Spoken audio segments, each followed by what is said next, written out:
আসসালামু আলাইকুম, কেমন আছেন সবাই? আজকে আমি নিয়ে আসলাম নতুন একটি ভিডিও। আপনাদের দেখাবো ঝটপট কিভাবে ঘরে তৈরি করবেন মিনি মোগলাই। বিকালের নাস্তা বাচ্চারা খুব মজা করে খাবে, এজন্য আমি নিয়ে নিব কিছুটা ময়দা। 1 কাপের চেয়ে একটু বেশি নিয়েছি। আপনারা আপনাদের যতটুকু লাগে ওইভাবে নিয়ে নেবেন। দিয়ে দিব স্বাদ মতো লবণ। আমি এখানে 2 টেবিল চামচ রান্নার রেগুলার তেল দিয়েছি। এবার এগুলি ভালো করে মিশিয়ে নেব। মেশানো হয়ে গেলে আমি পানি দিয়ে এটাকে ভালো করে ছানিয়ে নেব। ছানানো হয়ে গেলে আমি আধা ঘন্টার মতো এটা রেখে দিব। আপনাদের সময় যদি থাকে রেখে দিবেন, না হলে সাথে সাথেও বানিয়ে নিতে পারেন। আমার সময় আছে তাই আমি আধা ঘন্টা রেখে দিলাম। আধা ঘন্টা রেখে দেওয়ার পরে দেখেন জিনিসটা খুব সুন্দর সফট হয়েছে। এখন আমি এগুলো এইভাবে করে পিস পিস করে কেটে নেব।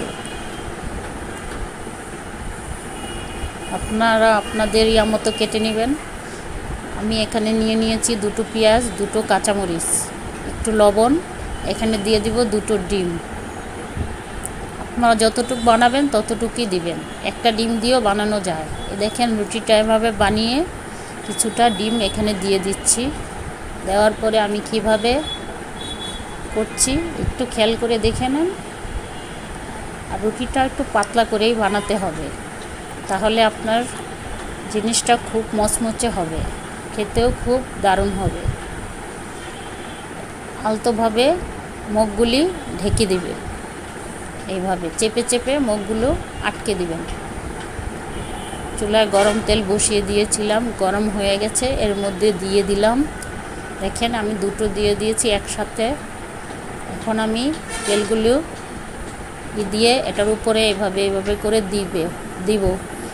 দিলে ভালো করে এটা ফুলে উঠবে, ভিতর থেকে সুন্দর হবে, ভাজাটাও খুব মচমচে হয়ে যাবে। এইভাবে করে আমি সবগুলো ভেজে নিব। দেখেন কিভাবে সুন্দর ফুলে গিয়েছে। আমার ভাজা প্রায় হয়ে গিয়েছে। দেখেন কত সুন্দর হয়েছে, সবগুলো ফুলে গিয়েছে।